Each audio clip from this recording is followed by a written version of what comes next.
Aluminum is virtually a renewable resource because it can be melted down so easily. A can like this, on average, is about 70% recycled aluminum, but a bottle like this, only 23% on average is recycled glass. To understand the story of this special penny, we need to first know the story of a special doctor. We have continuing coverage this evening on the felony investigations into Rhinelander City Administrator Daniel Guild. At a common council meeting tonight, Mayor Chris Frederickson spoke out for the first time following Thursday's City Hall lockdown. Hey Jeff, yeah, so it's not snowing right now, but it is really packed here at Triggs. I'm here with Don Tyson, he's the store director. Don, you're telling me earlier that this has been a really busy day for you. Why has that been the case? The longer the potato stays in the ground, the more likely it is to break down. Toch and other employees at the Inshallah Country Club will be shoveling the greens to get rid of snow.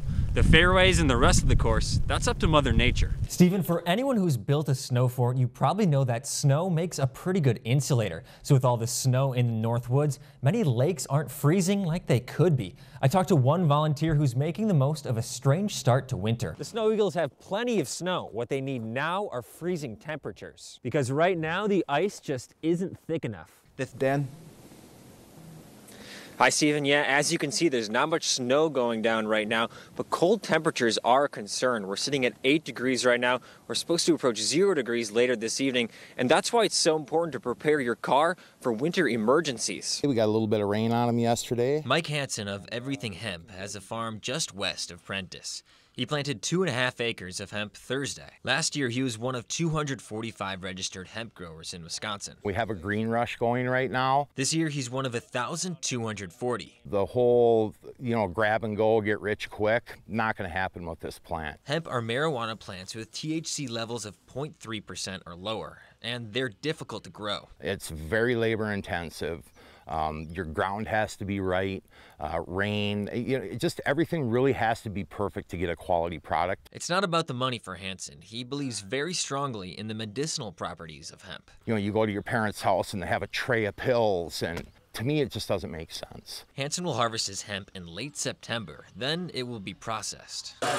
Nick Robb moved from Arizona to Wisconsin last August to process CBD from hemp. His company Hempshire is one of 552 processors in the state in 2019. That's up from 99 last year. This is only about 50% CBD in its purity, but a lot of people don't know how to go beyond this point. So what we do is we take it a couple levels up and we actually purify it to a 99% purity level. Rob also spends a lot of time educating farmers and customers about CBD. Pretty much just teaching them how CBD works, how it interacts with your body, and trying to bring it to a pharmaceutical level, that it's the same, consistent every single time. Hansen will work with Rob on processing in the fall, but knows there's a summer full of hard work first. He said people just hoping for a quick buck are in for a rude awakening. We see this big rush, everybody running into it to do it. Over the next couple of years, they're going to kind of see that die. People are going to go away because they're going to lose some money. They're going to realize that, they don't have a passion for really what this is about. Logan Aldean has cut his way through thousands of Lumberjack shows. Every single one is different. You never know who's going to win. He saw his first show when he was 10 and was instantly hooked. I especially got into the log roll. But now, I love the speed climb. And what made me grow to love speed climbing is the mental challenge of it. It really takes a lot to overcome going up that high, and then to be able to go fast at it, that's just a whole nother step. Pole climbing and log rolling are just 2 of the 10 events these lumberjacks of all trades go head-to-head in on Snake Lake along Highway 47. Hey, all right. The competition is what Aldean likes most, but he doesn't take himself too seriously. We're obviously outside having fun and pushing each other to do better all the time.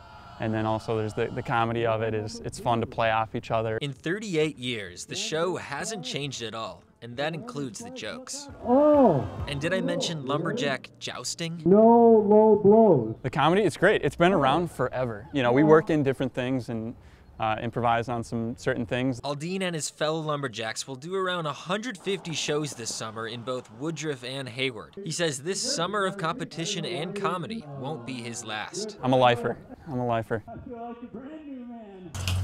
Drew Lunt never wanted it to come to this. Unfortunately, if this has to go to a legal battle, nobody's going to win that. Lunt is board president of the Antigo-Langlade County Chamber of Commerce. For 13 years, the chamber has received money from the city in order to promote tourism in Antigo and Langlade County. But recent disagreements have put that partnership in jeopardy. Public meeting documents show Mayor Bill Brandt thought the combined chamber and visitor center was promoting its members rather than the entire community. Mayor Brandt pointed to the Visitor's Guide as an example. In the February 27th meeting, he expressed disappointment that only one Antigo hotel was shown in it.